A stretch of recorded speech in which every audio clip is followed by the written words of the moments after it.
Hi, welcome everybody. Thanks, Dick, for that introduction. I'm very pleased to welcome Congressman Bob Inglis to BC. I first saw him speak at the National Center for Science and the Environment conference in Washington, D.C. in January. And there I sort of cornered him after his talk and asked him if he would be interested in coming to BC. And he said that he's really enthusiastic about coming to college campuses, particularly when he can work with college Republican student groups. And so I got back to BC and I reached out to E.J. Risley and Mike Krupe from the College Republicans about bringing him, and they were really enthusiastic about that idea and co-sponsoring this event. And we just actually had a dinner with the student group and Congressman Inglis just now. And then I reached out, when I got back, I reached out to Dick Keeley from the Carroll School of Management. He was enthusiastic about Inglis participating in the Winston Forum on Business Ethics, which is what we're doing right here. I think this is a nice follow-up event to the Bill McKibben lecture that the Winston Center sponsored a year ago, almost exactly a year ago, I think. So I'm pleased to bring these groups together for the event because it highlights how the Environmental Studies program is interested in engaging students from across the university and across the political spectrum in a dialogue about our sustainable future. Bob Inglis grew up in and lives in and represented South Carolina in Congress. He earned a bachelor's degree in political science from Duke in 1981 and a law degree from UVA in 1984. He was first elected to Congress in 1992 and served 3 terms. He then served in Congress again from 2004 to 2010, during which time he was a member of the House Science Committee, where he serves as the chairman of the Research Subcommittee and then as the ranking member of the Energy and Environment Subcommittee. During his 6 years on the Science Subcommittee, interactions with scientists in Antarctica, Australia, and elsewhere shaped his views on climate change. In the turmoil of the financial crisis, Inglis lost his bid for re-election in June of 2010. He then spent time at the Institute of Politics at Harvard and the Nicholas School for the Environment at Duke University, and then founded the Energy and Environment Institute at George Mason University in 2012, where he's the executive director.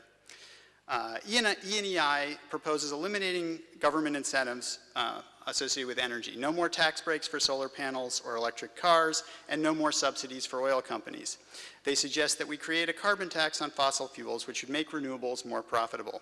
I'm sure that Inglis will talk tonight about the political challenge associated with bringing up the word tax, but E&EI believes it's more sellable options to conservatives when we tax the thing we don't want, carbon emissions, rather than tax the things that we do want, which is income. Bob Inglis is a very influential conservative voice on climate change and energy policy. He's talked about climate change in Congress, colleges and universities, and on media outlets, including Showtime's Years of Living Dangerously, The Colbert Report, and NPR's This American Life. He's interested in working with young people on policy solutions for an optimistic future.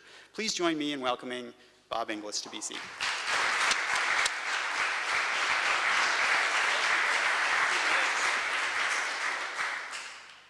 Let's see, if I turn this on, can you hear me all right? Yes, I think so. Better to be close to a politician because you got to see his lips moving. That's how you know he's lying. So I got to be close enough for you to see the lips moving, you know. And so here's what I'd like to do tonight. First, I'd like to give you a little bit background to add on to what Noah said about how I've come to this work.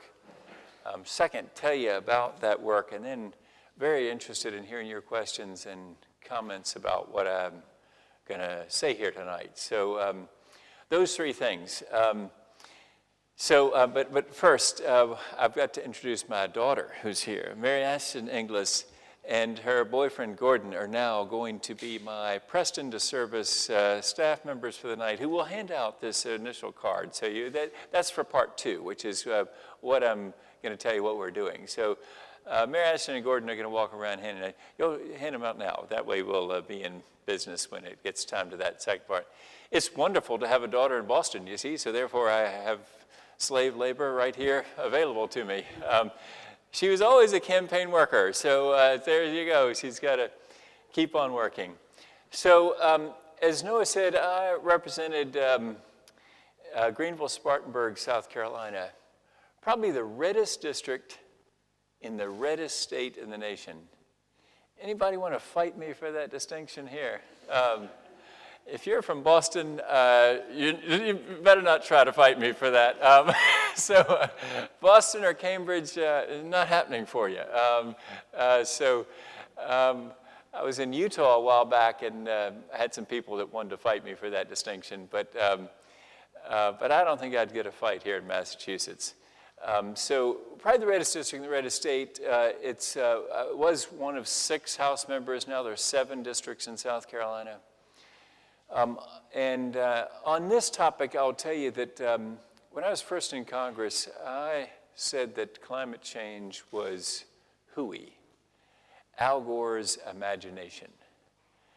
In fact, I had a very successful press conference along about 1993 when Al Gore was proposing a BTU tax. We set up a press conference in downtown Greenville in front of some sacks of coal because, you know, it's a very harsh winter in Greenville, South Carolina. Just kidding. But we do have some people that heat with coal and wood, and so they were in front of these stacks of coal or sacks of coal and wood. And it was Mike from College Republicans would love this. Here I was to do this outreach event in downtown Greenville. And so I said, Al Gore and the Democrats want to raise the energy prices for these poor people. Vote Republican. It's a very successful press conference. We got some good press out of it.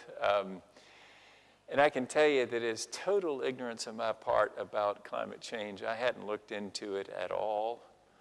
All I knew was Al Gore was for it, and therefore I was against it. That was the end of the inquiry.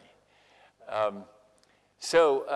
my first 6 years in Congress, then I was out 6 years doing commercial real estate law. Mary Ashton's brother, our oldest child, came to me in 2004. He's voting for the first time. He just turned 18. And so he said, I'll vote for you, Dad, but you're going to clean up your act on the environment. And so Mary Ashton and her 3 sisters, her mother, all agreed. So I had this new constituency, any of whom could change the locks on the doors. You know, it's very important to respond to such a close constituency. And so that was step 1. Step 2 in this 3 steps of change for me was getting on science committee when I went back to Congress in 2004. I'm not a scientist, as you just heard. I'm a commercial real estate lawyer, actually. But I played a scientist on science committee when the lights came on. And so, you know, the television lights come on and you act like you're a scientist on the science committee. And so I got to go to Antarctica and saw the evidence in the ice core drillings. And for those of you who are probably way beyond this understanding, but some of us may be new to climate change, it's basically what I saw there was this, that in the ice core drillings, what you have is a record of the Earth's atmosphere. The South Pole, an interesting fun fact to know and tell you learned here tonight, is a desert. It gets 1/4 inch of precipitation a year. The South Pole is 10,000 feet above sea level, and the folks there like to describe the ski conditions at the South Pole as a mile of ice and a couple inches of powder. It's in that record of ice, because it's only 1/4 inch of precipitation a year, there's a record of the Earth's atmosphere. And so we have scientists that are drilling through the ice, pulling up, basically it's a mile of ice sitting on top of a mile of dirt to make it 10,000 feet or so above sea level. And in that mile of ice is a record of the Earth's atmosphere. You can see the levels of CO2.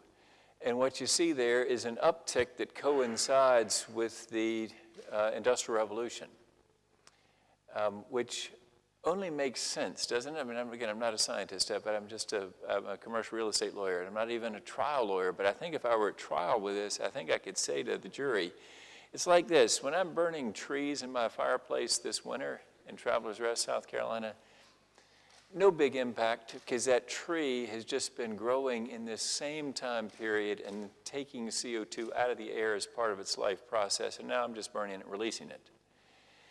But if I go deep into the earth and pull up trees and animals and other vegetation that have been going a long time and bring them to the surface and burn them, I'm changing the chemistry of the air. By the way, I will point out to you when it is that the disputers of the scientific consensus dispute. They don't dispute anything I've said yet. I mean, there's nobody that would dispute this chemistry observation, that you are changing the chemistry of the air by burning that fossil fuel. And then the physics of light are such that light enters, but radiant heat doesn't all escape. Thank goodness it doesn't, because if it did, we'd be freezing to death here. It'd be even colder than Boston in the winter. And again, no dispute yet of that. And most of the people that doubt what the 97% of climate scientists would say don't dispute any of the physics there.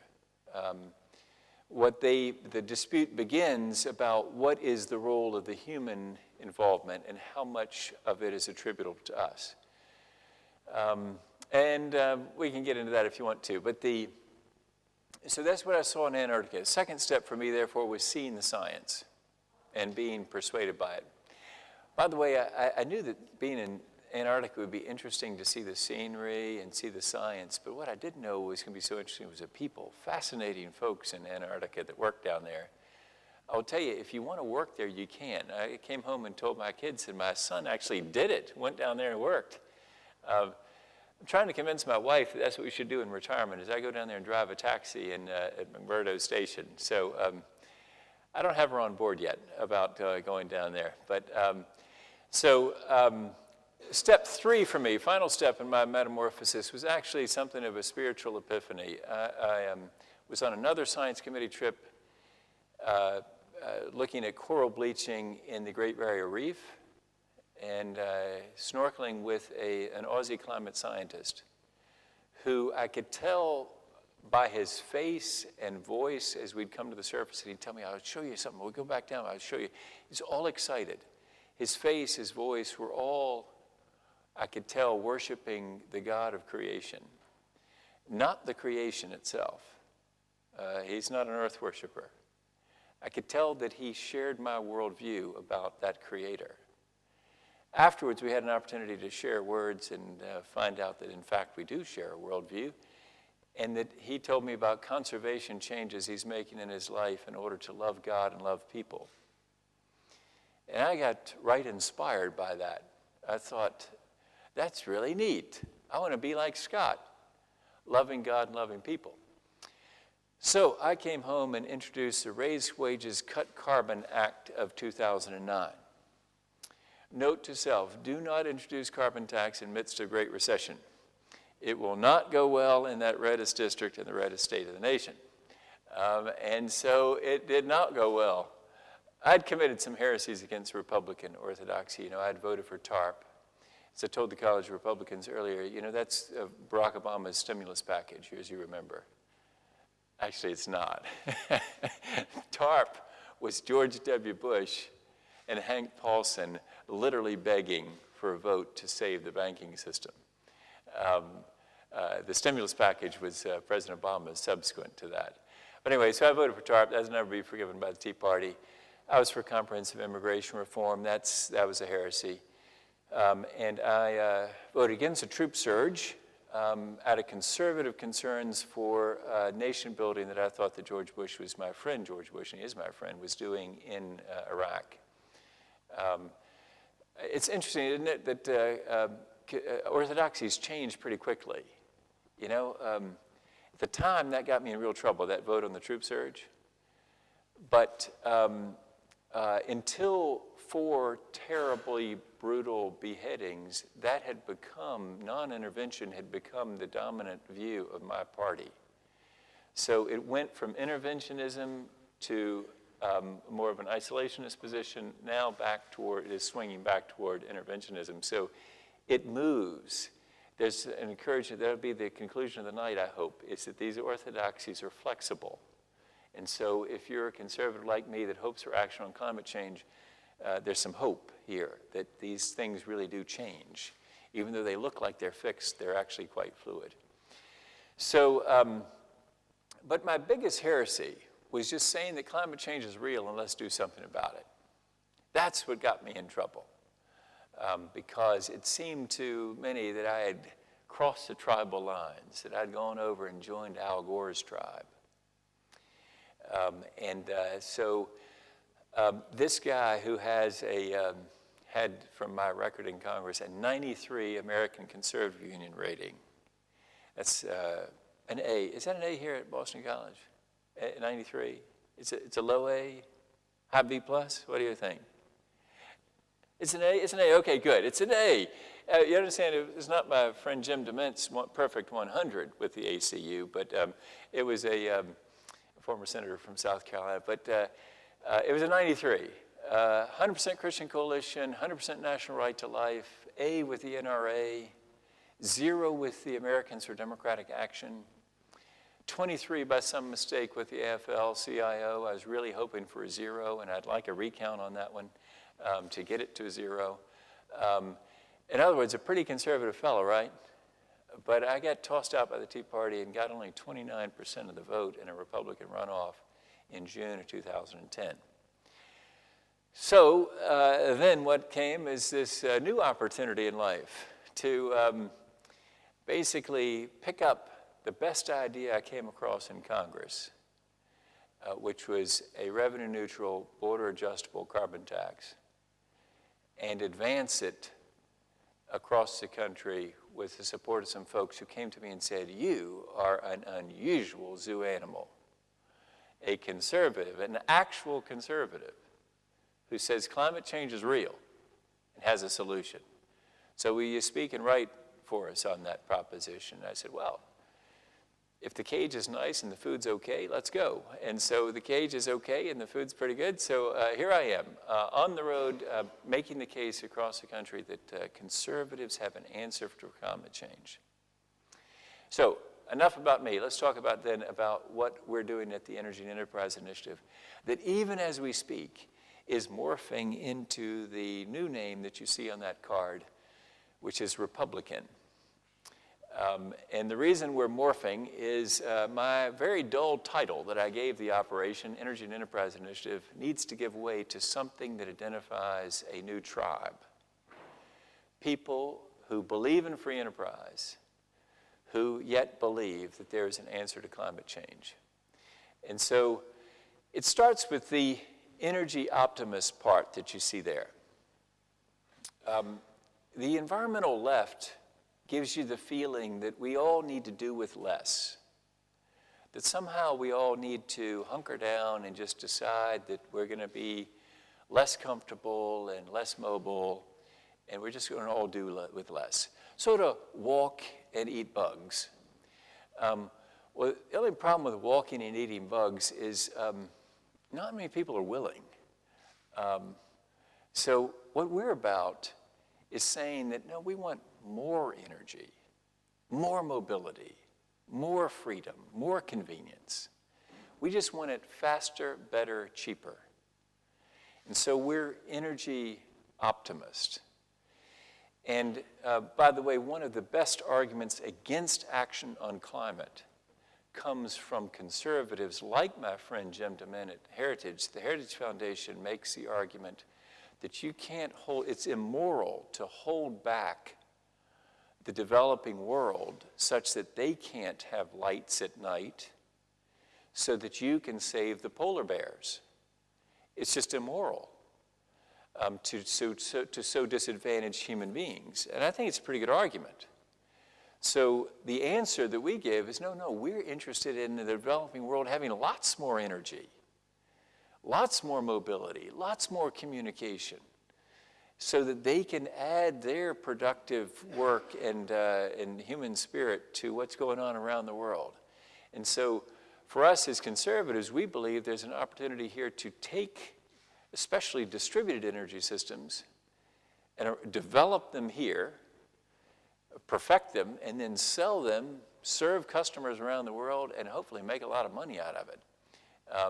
Because we're into creating wealth at the Energy and Enterprise Initiative, because after all, we are conservatives.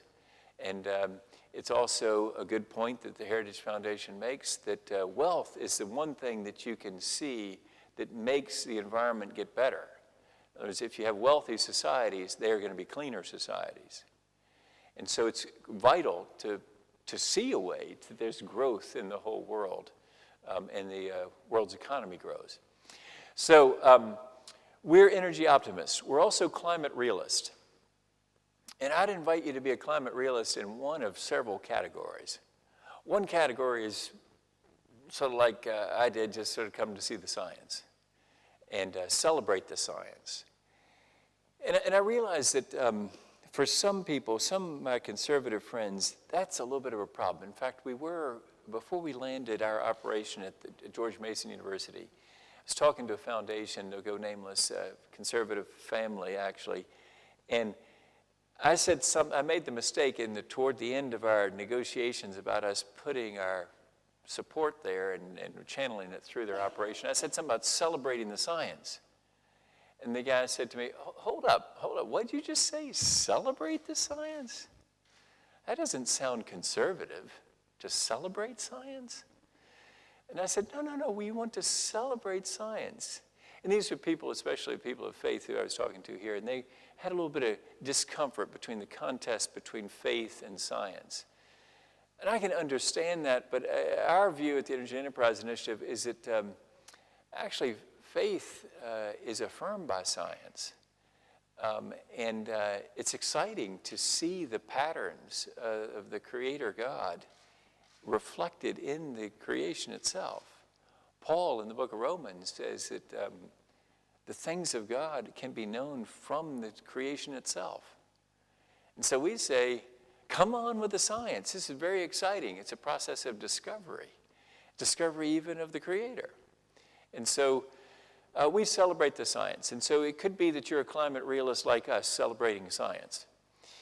It could be that you're a climate realist who understands that even if it's not certain and the science is not settled, yet the science indicates risk, and it is prudential to be cognizant of that risk, right? And to move against it in some ways, even if you're not certain of the risk.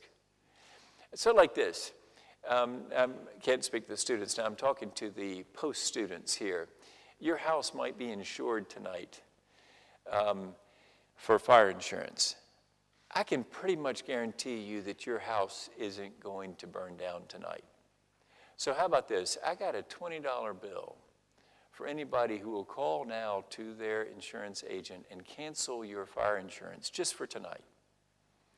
Your house is not going to burn down tonight. Probably. It's like one time we were hiking out west, and I said to everybody in my family, I think, that's probably raspberries. Nobody ate any of them. But, your house is probably not going to burn down tonight. So here's $20. Call your agent. Because the risk of your house burning is less than $20. So it would behoove you to take my $20 and to cancel your insurance. But you're not going to do it, are you?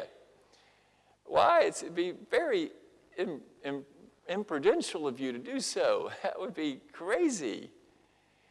So even if you're not certain of risk, still you take steps against risk.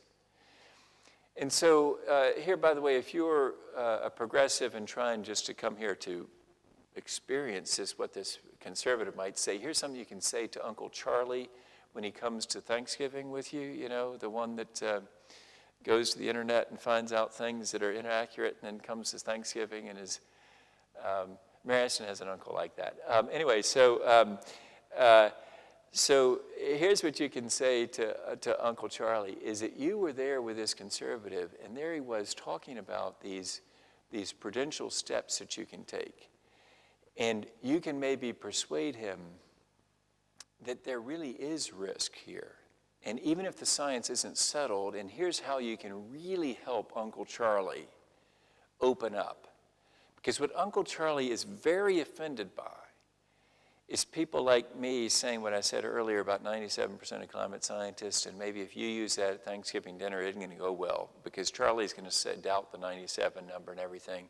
So what you can just say to Charlie is, Charlie, science is never settled. This will really help him. This will open his mind, perhaps, is to point out to him, science is in fact not settled on climate change. It does indicate risk. So now, Charlie, will we proceed pell-mell in the face of that risk?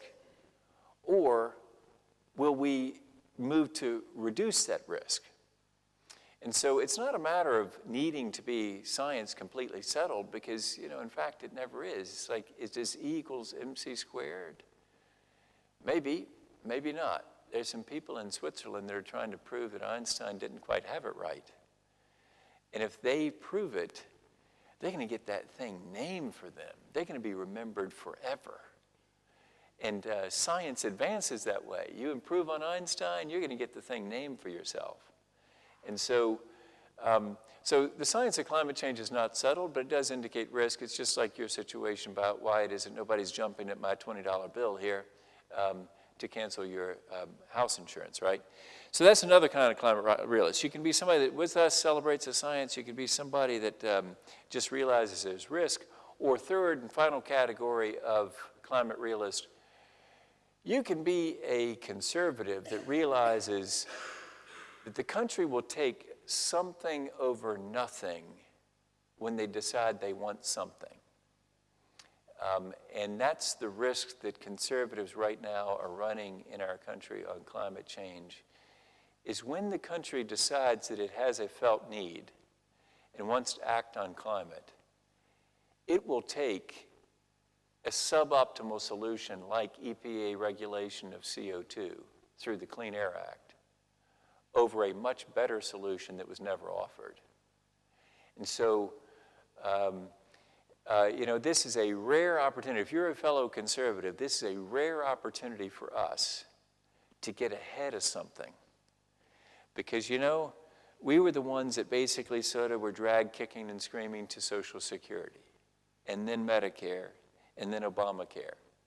We knew that all three of those things are completely unsustainable. But the country decided that it wanted them, even though it knew they were unsustainable.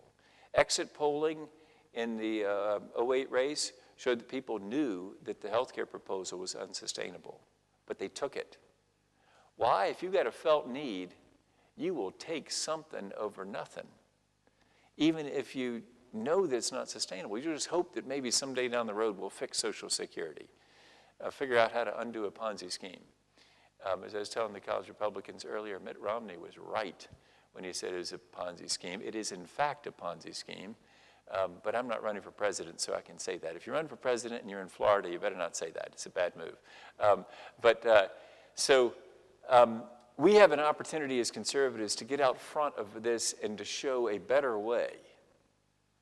And I will describe that better way, and then I'm going to stop and see questions and comments. What we think is better than what the president is talking about doing. The president's talking about a regulatory solution. He's talking about regulating CO2 through the Clean Air Act. Now, in fairness to him, if he were here, what he would say is, Inglis, listen, the Supreme Court has ordered me to do this. And he would be right. The Supreme Court said, listen, if you make an endangerment, if the EPA makes an endangerment finding, you must regulate CO2 pursuant to the Clean Air Act. And so he'd say, listen, we're just doing what we had got to do because the Supreme Court has ordered us to do it. And I'd say, understand that, but can you see a way out of the box that you're in? The box that you're in, sir, is creating America the double loser here. Because what's going to happen is that when you, through the Clean Air Act, basically in a clumsy way, price carbon dioxide, very clumsy way, but you're essentially pricing carbon dioxide that way. When you do that, you're going to do it domestic only. And the result will be that we're the double losers. First, we lose employment to countries that aren't internalizing that negative externality, aren't pricing carbon dioxide, like, for example, China. So when companies pick up and move from here to China, we lose jobs. But second, we lose the race to reduce global emissions. Because when they get to China, they're going to emit more. So the result is the box we're in on Clean Air Act regulation will yield to America the double loser. So we've got to find a better way. How about this as a better way? That free enterprise actually has a role, has an answer here, and the only role for government is just to be the honest cop on the beat that puts all the cost in on all the fuels. And as you heard Noah say in his introduction, our idea of the Energy Enterprise Initiative is to eliminate all the subsidies for all the fuels. No more cylinders. No more production tax credit for wind. No more electric car credits. No more of any of those things where the government's putting its thumb on the scales to benefit one technology over the other. It's way Soviet. It's the way the Soviet Union did things. We don't want to be that way. So what we'd rather do is just eliminate all those subsidies. Now, that's so you can see how, by the way, if you're analyzing this conversation from a political perspective, you can understand how that makes sense to the Tea Party, right? All of that just scored well in a dial testing with the Tea Party. Here comes the hard part that I have to explain to the Tea Party. Is maybe the biggest subsidy of them all is being able to belch and burn into the trash dump of the sky without paying a tipping fee. And if you charge appropriately for the harm done by those emissions, that fixes the market distortion. And then technology will create all these new innovations that will drive the creation of wealth and the betterment of lives and the spread of energy around the world. And we'll be back to that thing about being an energy optimist. The way we think we can do that practically is this. An upstream application of a revenue-neutral, border-adjustable carbon tax. Now, let me tell you the problem with that politically is when you say carbon, conservatives break out in hives, and when you say tax, they go into anaphylactic shock. And so it's a real problem to talk about carbon taxes. So what we prefer to call that is that's what I just gave it, that title I just gave is what economists would call it, I think, is an upstream application of a revenue-neutral, border-adjustable carbon tax. Probably better to call it a 100% returnable emissions tax. We admit it's a tax. We admit that government is imposing that tax. But what we want to do is tie it with a 100% return of the money in a tax cut of existing taxes. So it's what Greg Mankiw across town at Harvard would say is he's got something called the Pagovian Club.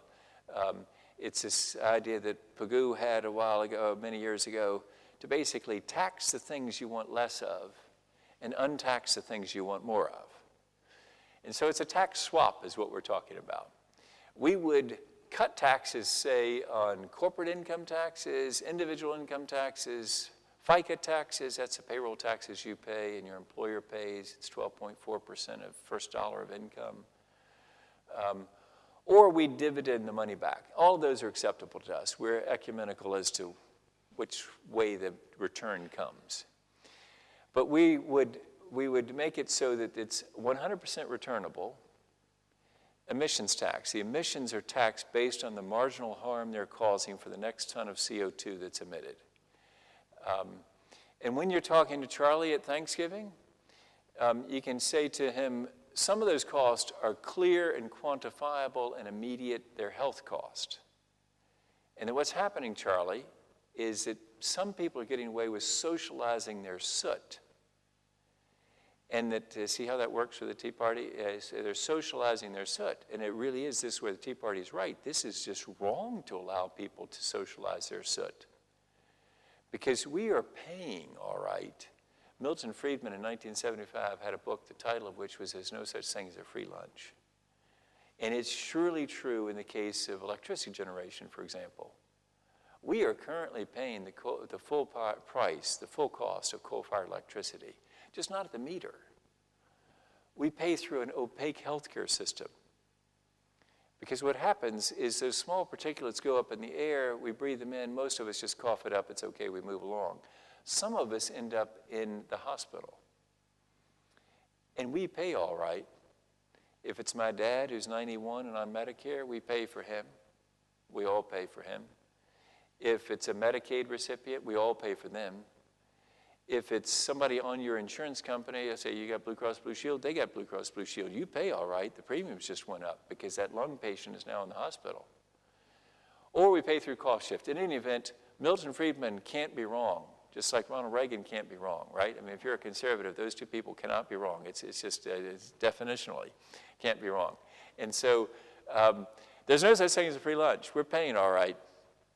And so what we want to do is just make those costs appear at the meter. And the way to do that is this revenue-neutral, border-adjustable carbon tax. And I'm going to stop here real soon with just these 2 points. It's revenue-neutral and it's border-adjustable. Revenue-neutral means you got to cut taxes somewhere else. Give me a dollar-for-dollar tax cut. No growth of government. In fact, a good point to pass on to Charlie, it's actually a reduction in the size of government because we can repeal some Clean Air Act regulations if this goes through. Because there's some Clean Air Act regulations that become redundant once carbon is priced.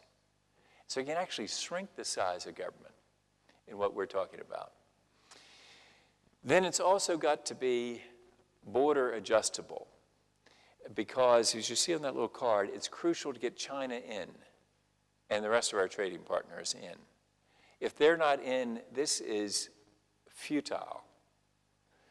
So if I were still in Congress and you gave me a border-adjustable carbon tax, I'm sorry, if you gave me a revenue-neutral carbon tax that was not border-adjustable, I don't think I could vote for it because I represented a wonderful manufacturing district. And the problem, as I said earlier about the president's approach, this domestic only, is it means that if you price this externality internal to America but not get our trading partners to come along, you end up causing people to pick up and move productive capacity to places where they emit more. So you lose employment and you lose this race to reduce global emissions. So the border adjustment will work like this. China is sending in flat steel. It arrives here, and a tax is collected, carbon tax is collected based on American equivalent products for the carbon content that we know is in that steel, based on American equivalents. Now, what would happen then? China would challenge it in the WTO, right? So we'd have a case now in the WTO. They'd be saying it's an impermissible tariff. We'd be saying, based on precedents in the chemical industry, that it's okay with WTO existing rules. We think we can win that case. And if we do, see if you track with this, that China, within 24 hours, because they have an amazing way of reaching consensus, as you know, would impose the same price on carbon dioxide. And why? Well, how long would it take you to figure out, if you're a state-run industry in China, you're shipping in the flat steel, you're remitting taxes on entry to Washington, that if you had just imposed this tax in China, you would have been remitting that money to Beijing. So within 24 hours, they're imposing the same price on carbon dioxide after it's upheld by the WTO. And then the rest of the world follows. And we've now got energy at its truer cost with the negative externalities internalized, the market distortion taken away. And then all those things that I got to see on the science committee that were so exciting and so interesting, you know, wave energy and all kinds of battery technology, all of which is available at places like Boston College and other places that do research. The only problem is they can't make it economic. They can't get to a marketplace because it doesn't make sense in the marketplace because the price of the incumbent fuel is so cheap. The fossil fuels are so cheap. But if you have those go to truer cost, all kinds of technologies become possible. And at that point, back to where I started about energy optimist, We start selling distributed energy systems. We develop distributed energy systems, and we sell them all around the world, serving customers, making money, creating wealth, and improving lives all around the world with cleaner air and with light in dark places right now. So that's our story. We're sticking to it. But let me see what questions you've got about the Energy and Enterprise Initiative, or that conversation with Charlie that's coming up at Thanksgiving, or anything else. Yes, sir? Why would a border neutral carbon tax be more effective than EPA regulation paired with a carbon tariff on it? You know, doesn't the EPA regulate the 50% price tag on carbon in the US? Yeah, if everybody can hear, he's asking is, wouldn't EPA regulation effectively price carbon dioxide as well? And then you could do a border adjustment to combine with that. You can make that case. I think that I think it's pretty clear, though, it's a pretty cumbersome way to price carbon dioxide. I mean, they're going to be inherently in regulations, there are exceptions, there's an awful lot of litigation that's come from it. It's sort of like doing CAFE standards, you know. I voted for CAFE standards, but it's really not the best way to handle the situation. A price signal is far more powerful. But I do acknowledge that is somewhat of a faith statement, a faith in free enterprise and a faith in free markets, and a faith that really price signals work. That if you give me a price signal, I, in enlightened self-interest, will do what is in my self-interest. And without you having to hire a regulator to roll past my business or my house and tell me what to do. That's the problem, I think. That's the cumbersome nature of a regulatory answer. But I will tell you this, there are some probably in the room that are a little more scientific than I am, right? And so some in the scientific world would say, no, really, this is what we got to do. We got to cap this. We know the level we need to stay under. So let's have a technological solution there, and you all in this economics thing, you just got to get with the program and get under this cap. However you want to do it is fine. Well, I understand that scientific point of view, but the problem with it is I don't think we can get votes for that in the U.S. Congress. If you come along with me in this faith in free enterprise, what you'll see is that I think we'll deliver innovation faster than we could ever imagine. Again, this is a faith statement, but I got some data for the faith, which is, I was telling the college Republicans earlier, in my first campaign in 1992, the previous century, I carried around a bag phone. It worked in about 2/3 of the district. And roaming charges are, I think, $3 a minute on the thing. It was an enormous cost for the campaign. Now you've got a smartphone in your pocket, and you don't even, you're wondering, what is he talking about roaming charges, right? You're thinking, what is that? It's something from prehistoric times. And so what happened there is consumers saw this exciting new innovation, and they demanded more and more of it, and the price came down as these people tried to get your money out of your pocket and put a smartphone in it instead. And they've succeeded. And we've all succeeded by having this great technology. That's going to happen in energy if we just unleash the power of free enterprise here. What else do you want to know? Yes, sir. I had two areas of political concern, one which you didn't mention and the other which you talked about peripherally. The first one is lobbying and the role of lobbying and how it affects all you're talking about. Yeah. The second is my complete confusion about the role of Congress vis-a-vis the EPA. Yeah. As to the second point, the role of the EPA, if everybody heard that, is right now the EPA is acting. It's being sued, or as soon as the finals are out, they will be sued. There are power companies ready to sue them. Once that litigation is all resolved, if the EPA is successful, and it'll be long after Barack Obama has left office, by the way, they may proceed, but the Congress may defund their operations. And so I hope that answers to your question about where we stand with Congress and EPA. And the first part of the question was about lobbying, yes. So here's my view about campaign cash. It's important, but it's not dispositive on this question. And that's a minority view, all right? A lot of people would say, no, it's all about the cash. But here's what I would submit in support of my argument, that it's not dispositive. It's not the only thing that's going to matter here. Because it's like this.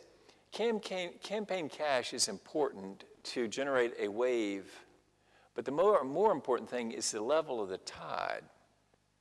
So what happened in the case of climate change is in the Great Recession, the tide was in on distrust of government and all institutions to add to a historic high tide the distrust of banking institutions. We had not previously doubted them or mistrusted them, but we had the normal distrust of government, and then we added another foot or two on that level of the tide. It was an enormous spring tide that came in the fall of October of 2008, right? And so this enormous distrust, tide was in, and some people saw their opportunity to spend a little bit of campaign cash to generate a wave that would cause the wave to come over the seawall and short out the equipment on climate change. And they were very successful, and they did in fact short out all the equipment. And what looked like a consensus among Republicans and Democrats in Congress and some action about to happen went to no action happening, no how, no way. So they're pretty successful, right, in the spending of their money. But here's the thing. It all depends on the level of the tide, right? Take, for example, if you were running for Congress in the 1970s in the South, you could have made your campaign all about Taiwan.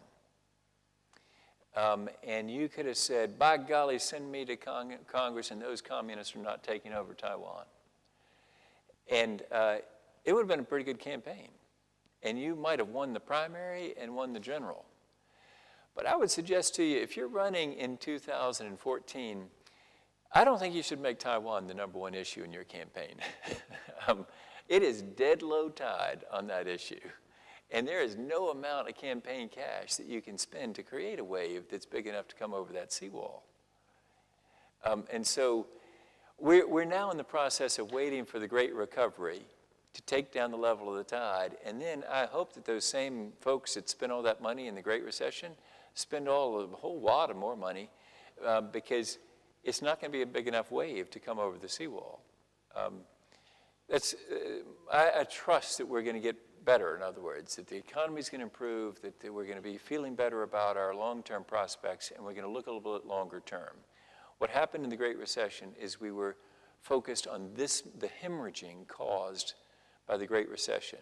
And so we're focused on this month's mortgage payment and this month's paycheck. And climate change seemed a long way away. But in normal times, we'll return to let's cope with this. Yes, sir.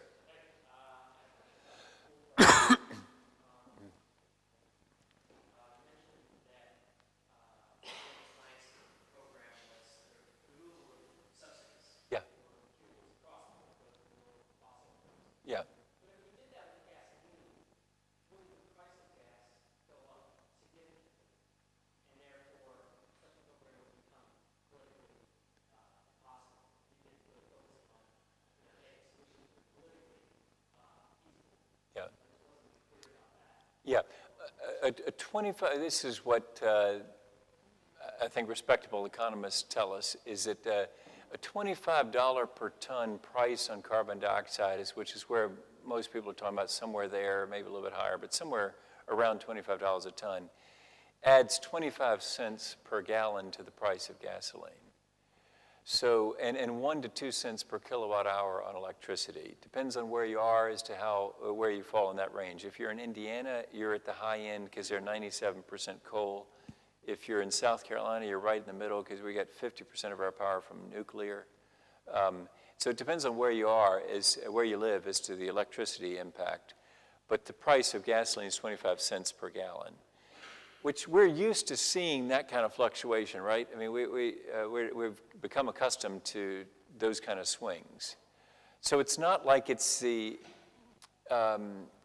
prohibitive. And remember, in our plan, you've got money in your pocket from a payroll tax reduction or a other kind of income tax reduction.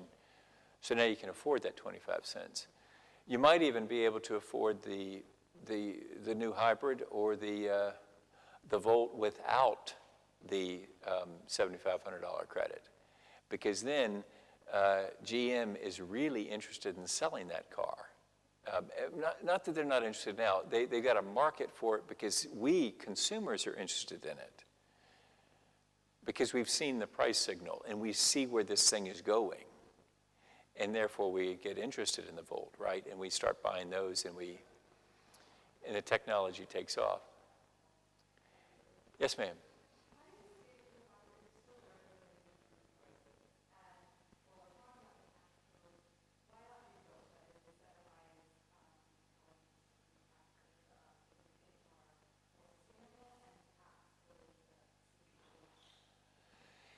Yeah, I think the key to what you just said, I hope everybody heard it, is that we think are more sustainable, right? And that's the wisdom of a bureaucratic system that I'm not willing to trust as a conservative.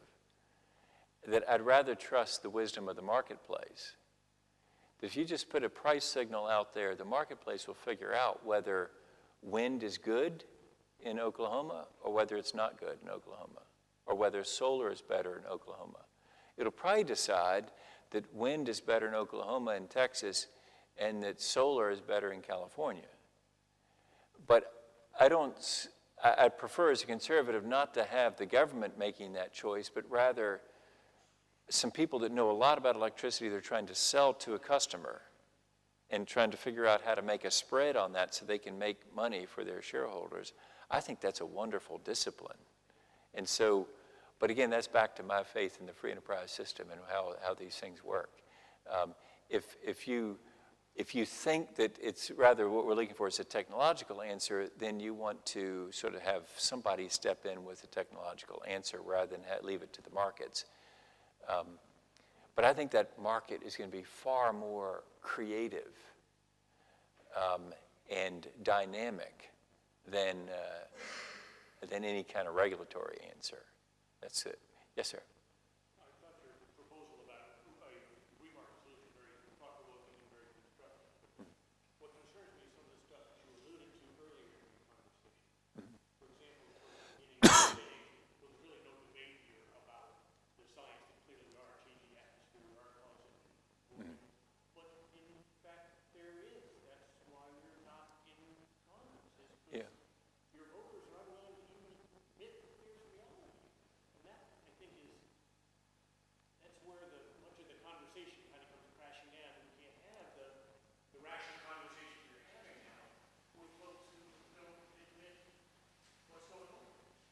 Yeah, great. So, you see, I'm preparing you for Charlie, right? Charlie's coming to Thanksgiving. Does anybody have an uncle like I'm talking about besides Mary Ashton? My brother, my oldest brother, he will be at Thanksgiving, and this is what he'll be saying, right? And so here's what I think we've got to convince Charlie. Is that, Charlie, there's a solution that is not anathema. One of the main reasons, I've got about literally a dozen reasons that I've written about and talked about a lot, a dozen reasons why conservatives reject action on climate change. But I'll give you top two. One of them is the solution is anathema. The solution of a bigger government that regulates more and taxes more is anathema. So therefore we go back and doubt whether there's a problem or not. And so it's sort of like this. Understand you have a back problem. Here's the plan of surgery for your back problem. First, we're going to remove your head. then once you get your head off, we work on your spine, we put your head back on. Thanks, doc, I'm feeling a lot better. I don't have a problem. I don't have a back problem anymore, right? Because the solution is crazy. Yeah, and so you say, I don't want it. I don't have a problem anymore. So conservatives saw cap and trade for the disaster that it was. Hopelessly complicated, embarrassing the free allocations of the well-connected, decimated American manufacturing, and a massive tax increase. And they said no, and they branded it cap and tax. And I realize there's some people that want to resuscitate cap and trade, but I would say to you, it is graveyard dead, and a resurrection is a bigger miracle than a resuscitation. And so, you know, that thing would be miraculous if it came back. So better to switch to a solution that can be presented as completely wholly new and different. Then Charlie can consider it. The other thing, another reason that conservatives instinctively reject action on climate, I think, is that we're used to seeing this movie. We have seen this movie before. That the liberals gin up hysteria about some cause. When Mary Ashton was little and her brother were little, they drank a lot of apple juice. And at the time, some people here may be parents old enough to remember this, ALAR was going to kill them. It was a pesticide, I think, sprayed on apple trees, and it was going to kill all of our children, or deform them or maim them or something. And so there's a hue and cry about, oh my gosh, we got to eliminate ALAR, we got to do this, we got to do that. Well, Marison's fine, Robert's fine. They did all right, drinking all that ALAR. And so conservatives have seen this movie over and over, this hysteria that's generated, and then comes a chokeload of regulations and a massive tax increase and a growth of government and a loss of liberty as the nanny state grows. And they don't want to see it again. They don't want to see the movie. And they say, no, leave me alone. Leave me in liberty.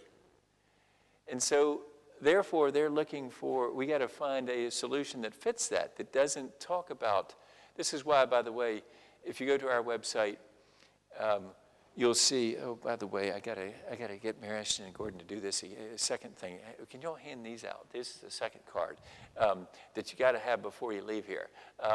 Because either go to our website or fill out this card if you want to be part of this Republican thing.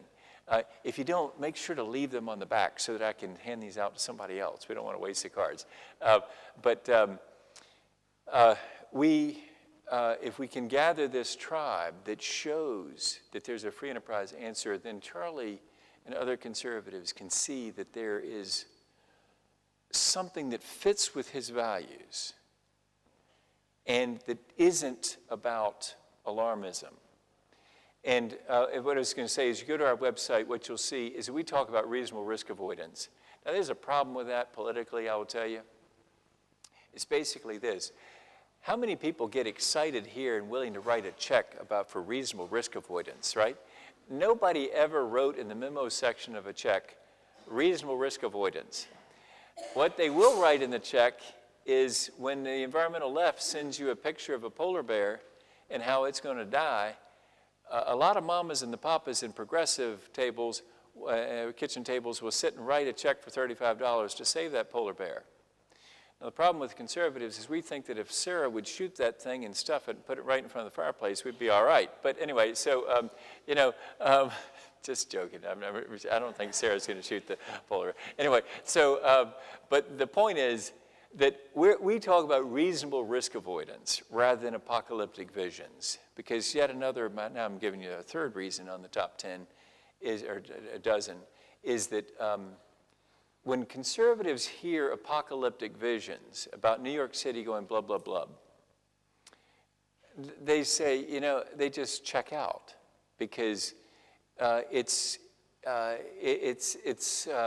if you think about it, it's a reasonable thing to do to check out, and all of us do. If you're presented with an existential threat, denial is a pretty good coping mechanism. But if you give me some hope that I can do something to affect the course that's coming my way, the path that I must take, then I'll engage with you. But otherwise, denial is a pretty good coping mechanism. So that's why we talk about reasonable risk avoidance, not the apocalyptic visions. We'll leave that to the environmental left. It works well for them. They make a lot of money off of it and get a lot of people all excited, understand that fundraising imperative. But we want to talk about reasonable risk avoidance because it's the way into a conservative heart and mind. And yes, we conservatives do have hearts. I don't know if you knew that or not, but even Dick Cheney, well, he had one, but now he's got a machine, I think. No, he's got a real heart now. He's got, anyway. No, when are you going to give me the hook here? When am I supposed to be finished? Okay, great. Yes, sir. Yeah. And he says, I'm with you, let's do this. I love your analogy for the insurance. Yeah. I may not agree with you, but I think we should do something about it because even though we're going through a fossil fuel boom in this country, it's still a limited resource, correct? At some point, it's still a limited resource. Right. It's still a renewable. Right. So all of a sudden you start proposing renewable programs, hydro, wind, and they get opposed, like wind. I will Quebec gets opposed in New Hampshire. Yeah. New wind farms in New Hampshire are being imposed. Everybody has a sign, we're not a fan. Now what do we do? Yeah, that is a challenge, isn't it? The NIMBY principle will affect us on this and everything, right? I just hope that well, we gotta fight those battles, and and try to persuade people that that wind turbines offshore will be like sailboats. I love sailing, and I think that wind turbines are really beautiful. But that's just my personal preference. I think they're wonderful things to look at. I think they're very exciting, but some people don't like to look at them. But we just got to convince enough people that they're pretty, and they look like sailboats out there in the water. But yeah, it'll remain a challenge, sir.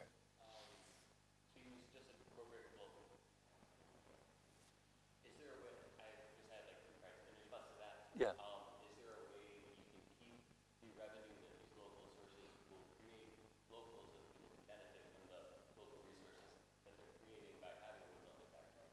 I know that works in Hull because they own their electric grid versus having private tax and the energy going elsewhere.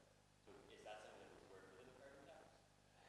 And then also, you suggested a corporate tax option. Yeah. And that seems like it would make this whole idea more palatable to the Labour Party. Yeah. But that becomes regressive because poorer people have a higher percentage of their money going to fuel, and then you need to give richer people tax cuts. So Yeah. do you think that you could get a carbon tax that had a per capita reimbursement that was the same amount to every citizen? Could you get that through Congress so you actually have progressive policy? Well, here's what I think that the FICA tax is the one that is most likely. FICA tax reduction, that's the payroll tax, 12.4%, the first dollar of income. That's the most likely corresponding tax cut. But here's the thing. If you're a progressive like Barack Obama and you're making the State of the Union address and you say climate change is a fact, I'm here to tell you that Barack Obama was not helping the cause when he said that he was not doing climate change work. What he was doing was midterm electioneering. He was trying to gin up his base and get them excited because people don't like Obamacare, and he was trying to divert attention from that to get his base something else to focus on. And so he said, climate change is a fact. It didn't help us. It's sort of like slapping Uncle Charlie at Thanksgiving. It's just not going to help to do that. What he could have done, if I were writing the speech for him, is this what I would have had him say. I would have had him gesture to his right and say, folks on my side of the aisle are ready to price carbon dioxide through a carbon tax. I understand that you folks on this side of the aisle, the Republicans, insist on it being revenue neutral. So John, Speaker Boehner, here's a deal for you. We'll give you the votes for pricing carbon dioxide, and you get to choose a corresponding tax cut. Deal? And You know, the risk for Barack Obama, right, is that John chooses a corporate income tax reduction, right? And so all the people on this side of the aisle, the Democrats, are all upset and frowned up because the people on this side of the aisle, their supporters, are all getting corporate income tax reduction. But let's play that out one cycle and see how that works. Next cycle, there'll be almost nobody sitting over here, and in fact, this side will have to take up spaces on this side of the House chamber because anybody that votes for a corporate income tax reduction is susceptible to a campaign ad from this side that says, yo-and-so Republican voted for a carbon tax coupled with a cut in ExxonMobil's taxes. So ExxonMobil got the money and Widow Jones is paying higher energy prices. Vote Democrat. And so, like I say, the Democrats go over here and they fill up all these former Republican seats. So John isn't going to do that, right? He'd like to do it. And I got a friend, Kevin Hassett at American Enterprise Institute. If you gave him 4 blackboards here at Boston College, he could fill up those blackboards and explain to you how it is that a cut in labor and a cut in corporate income taxes redounds mostly to the benefit of labor. But it would take him 4 blackboards. And at the end of the 4 blackboards, if you followed the very sophisticated economic argument, you might be persuaded. But in 30-second spots, you don't get 4 blackboards. And so the answer is going to be FICA tax reduction, either that or a dividend. The reason that we talk more about the tax cut rather than dividend is the tax cut gives you what Art Laffer would tell us if he were here, and if you go to our website, you'll see him saying this, is it gives you improved economic performance because then you're making work more profitable. So anything you can do to reduce taxes on income is very exciting to an economy. Whereas a dividend is simply just giving money back, and it really doesn't, you don't get that change in behavior that you hope to get out of a reduction in marginal income tax rates, which is what you're accomplishing by reducing FICA taxes.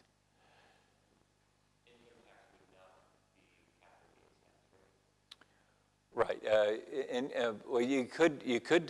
That's one way to do it. But again, if you're Barack Obama, you can make that offer.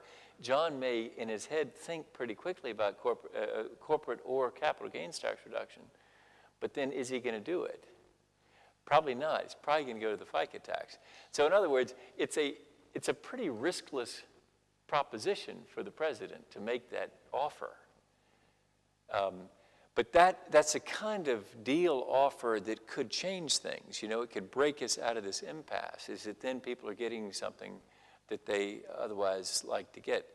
Because here's what I hope I'd pass along, because I know Noah now, he's on one leg. He's getting ready to come give me the hook.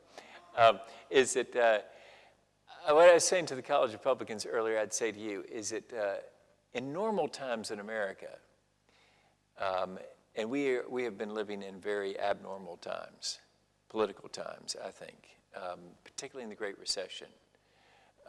In normal times in America, it's okay if my opponent is smiling while I'm smiling, even if we're smiling for completely different reasons.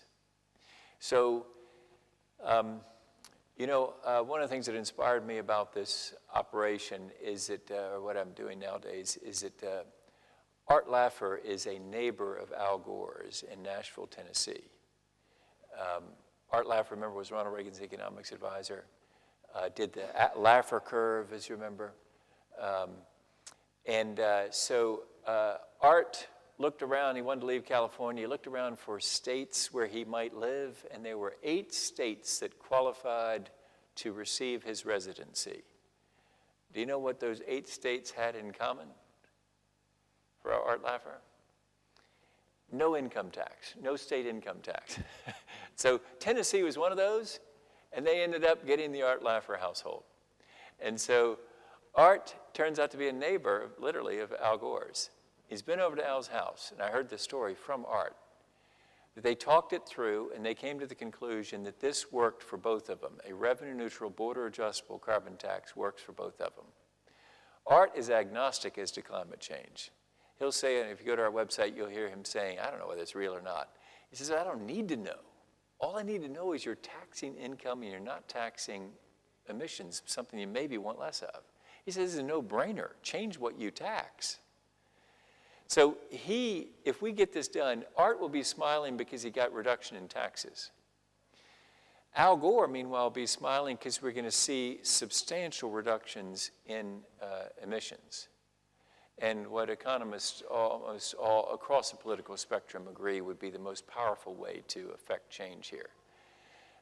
So in normal America, those two people can be smiling for completely different reasons. But in the Great Recession, our misery got so bad that the only thing that could make us a little bit less miserable is if our opponents were writhing in agony before us. That way we could feel a little bit less miserable about our own circumstances. But that's not normal America. In normal America, we're looking for solutions that move the country forward, that make it so America, the problem solver, delivers these solutions. And then we're all smiling, maybe for different reasons. So if you're a conservative here, I hope you'll join us and fill out one of those cards and give it to me because we must build a tribe. Politics is all about who you got with you. The reason the NRA is so powerful is they got a lot of people with them. And what we've got to substantiate to Republican elected officials is we've got some people with us. And what matters is where you're from and how closely we can connect you to that member of Congress or that senator. Then they realize that they can do what they otherwise want to do, because there are many Republicans who know the science here and who understand what we're talking about and see a solution. They just don't yet see a constituency that would support them if they challenge the temporary orthodoxy. And so by joining the tribe and building the tribe, you'll show them the support that will cause them to step out and to start to lead. Because the reality is politicians follow, they don't lead. And so we've got to show them you leading, and then they'll follow you. And if you're a progressive here and you don't want to join Republican, well then keep that card and give it to Charlie at Thanksgiving, all right? And get him to join up with Republicans.